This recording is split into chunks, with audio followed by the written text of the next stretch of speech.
Hello guys! So try natin sagutan itong ating 2 questions for our CSE review for today. So first question, what is 40% of 50? So in order to find yung 40% ng 50 natin, kailangan muna natin i-convert yung 40% into decimal. So paano ba natin gagawin yon?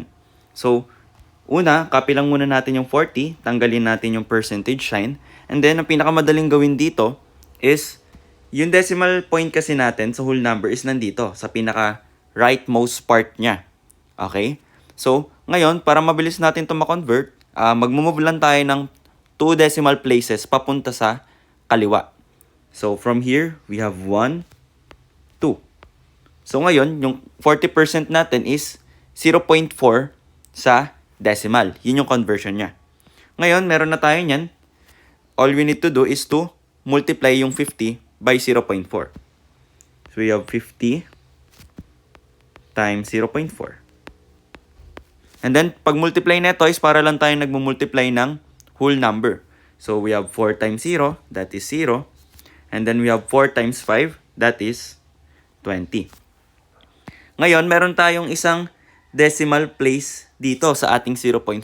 So yung final answer natin, magkakaroon din ng decimal point or i-move din natin yung ating decimal point sa final answer natin ng isang beses papunta sa kaliwa. So kung nandito yung ating decimal point, move tayo ng isa pa kaliwa, andito na siya. So our final answer is 20. Okay? So letter D. Ngayon, for our second question, same lang din yung gagawin natin. So what is 30% of 60? So first, yung 30 natin, 30%, i-convert muna natin into decimal. So, yung tinuro ko lang, andito yung decimal point, and then 2 places papunta sa left, 1, 2. So, 0.3 siya. Now, meron na tayo nyan. Multiply natin yan sa ating 60.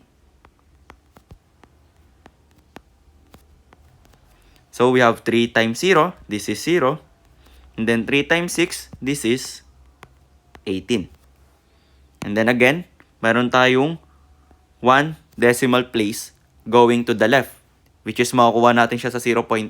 So yung final answer natin, andito yung decimal point niya, move tayo ng isa pakaliwa. So now, ang ating sagot for this number is 18. So letter A tayo. So that's it for our review for today. I hope may natutunan kayo.